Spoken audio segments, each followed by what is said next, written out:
Well, let's talk symbols then, about the identity of Singapore today and what you want it to look like in the years to come. There's been a lot of discussion, shall I say, inside this city-state about your repressive law on homosexuality.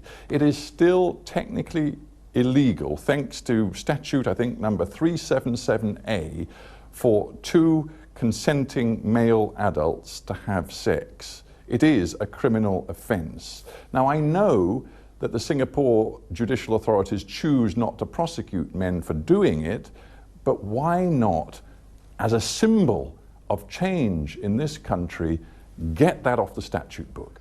It's a matter of society values. We inherited this from British Victorian attitudes. And I'm sure you do not want Singapore today to reflect British Victorian attitudes. We are not British, we are not Victorian, but this is a society which is not that liberal on these matters.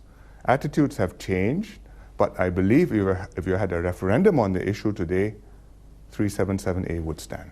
A majority of Singaporeans. You not have to leave? You've been in power for what, more than 12 years yourself.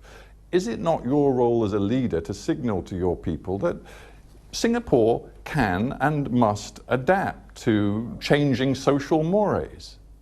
On social moral issues, I think the government's role is not to lead. It is, people believe this, they believe this, some of them believe this fervently. It's a vexed issue in every society. Let me ask you personally, Prime Minister. I mean, I don't wish to sound rude in any way, but if, you never are. If any of your children or grandchildren were gay, would that change your perspective? Would you then think it were unacceptable for consenting adults to be criminalized in this way? I think that it's a law which is there. If I remove it, I will not remove the problem. Because if you look at what has happened in the West, I mean, in Britain, you decriminalized it in the 1960s. Your attitudes have changed a long way, but even now, gay marriage is contentious. In America, it's very contentious. Even in France, in Paris, they've had demonstrations in the streets against gay marriage. But what's your personal view? Would you like, all things being equal, to get rid of 377A? My personal view is that if I don't have a problem, this is an uneasy compromise.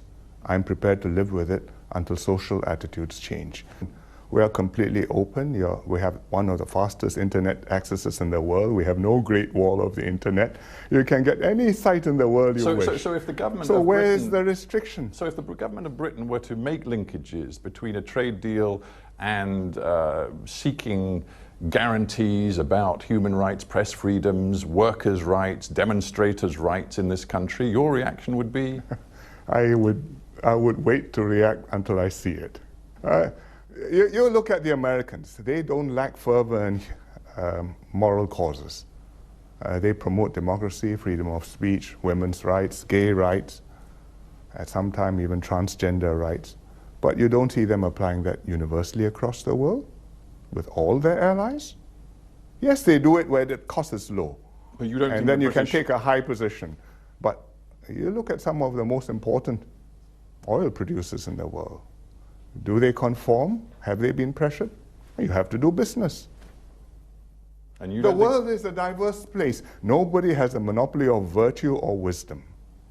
And unless we can accept that and we prosper together and cooperate together, accepting our differences in values, differences in outlooks, differences even in what we see the goals of life to be, I think it becomes difficult.